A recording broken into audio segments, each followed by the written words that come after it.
What's going on, guys? Billy here, and today I'm going to do a follow-up video to one of the videos I posted a couple of days ago on the Phantom 4 Pro ND filter. A lot of people seem to think that you don't need an ND filter or it's not necessary on the Phantom 4 Pro, and we'll get into that in a second, but first, let's go over the basics. First, we'll take a look at the 3 different values you can change under the camera settings on your Phantom 4 Pro. First of all, we have ISO. This is the camera's sensitivity to light. Next, we have shutter. This is the speed in which the shutter will stay open. And finally, we have aperture, which is a hole that allows light into the camera. In this video, I'm not going to go in depth as to what I think are the best camera settings for the Phantom 4 Pro, as I've done this in separate videos for multiple drones. In fact, I have one for the Mavic Pro, one for the Phantom 4, and one for the Phantom 4 Pro. So if you'd like to check those out, I'll throw the links down in the description. The one value that we're really going to focus on today is the aperture, and as I said, this will allow you to choose how big the hole is inside of the camera. Therefore, if the hole is bigger, more light will enter, and if the hole is smaller, it will allow less light to enter. I've seen a few comments across some of my videos asking if ND filters are actually needed on the Phantom 4 Pro, as now with the introduction of aperture, we can choose how much light enters the camera rather than having to screw a filter on the front. As we know, an ND filter works by pretty much putting a tinted lens on the front of the camera, thus allowing less light into the lens.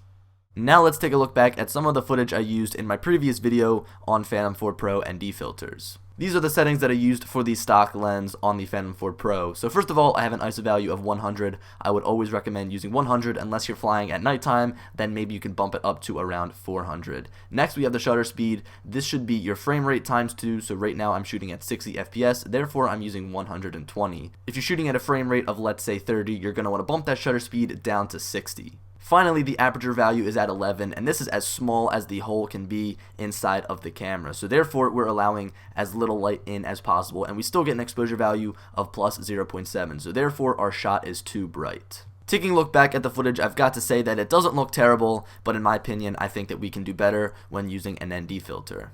With the ND filter, we'll notice that the camera settings are basically the same. As I said, the ISO and shutter speed should always stay the same throughout your filming, but we'll notice that with the aperture, we're able to bump the value down to 5.0. Taking a look at the footage shot with the ND filter, I would have to say this looks a lot better than using the stock lens. The one thing that stands out to me is that the sky is not totally blown out. Earlier this morning, I went out and did some more testing. It was a bit cloudy out, but it still does get the job done.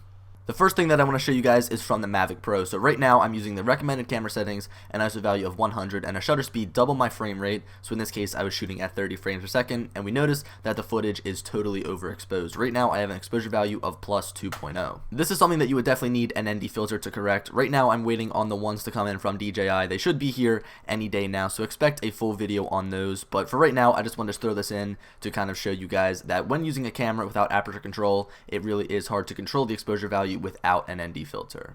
Now heading back over to the Phantom 4 Pro, we'll notice that without the ND filter, we still get an overexposed shot. We're using an ISO value of 100 and a shutter speed of 120, and the aperture is at 3.5. But now we have the luxury of changing the aperture, so therefore we can really manipulate the exposure value. But even when we bump it all the way up to 11, we'll notice that the exposure value is at a plus 1.3, which in my opinion is a bit too bright. Again, looking at the footage coming from the stock lens, I'd have to say that it still is a bit too overexposed, especially for such a cloudy day. It seems that the aperture control really can't give you the same results as an ND filter. With the ND filter on, we can now put the aperture at a value of 4.5, so if we go up, we can get a darker image, and if we move the value down, we can get a lighter image. Even on a cloudy day, the ND filter makes the footage look so much better. In conclusion, after doing a bunch of testing, I would have to say that an ND filter is not always necessary, but it really does help as it gives you a much bigger range depending on what you want your exposure value to be. For example here, if we bump the aperture value all the way down to a 2.8, we'll notice that the exposure value is now a plus 1.7. Now if we take the aperture value all the way up and go to 11, we'll notice the exposure value is a negative 2.0. Therefore, you get a much broader range. So guys, that about wraps this video up. I hope you enjoyed. Make sure to leave a like and subscribe if you're new around here, as I have been trying to upload daily. Also, make sure to leave a comment down below if you have any questions whatsoever. I'll try to get back to you guys as soon as possible. But as I said, this video is coming to an end, and I'll talk to you guys later. Peace.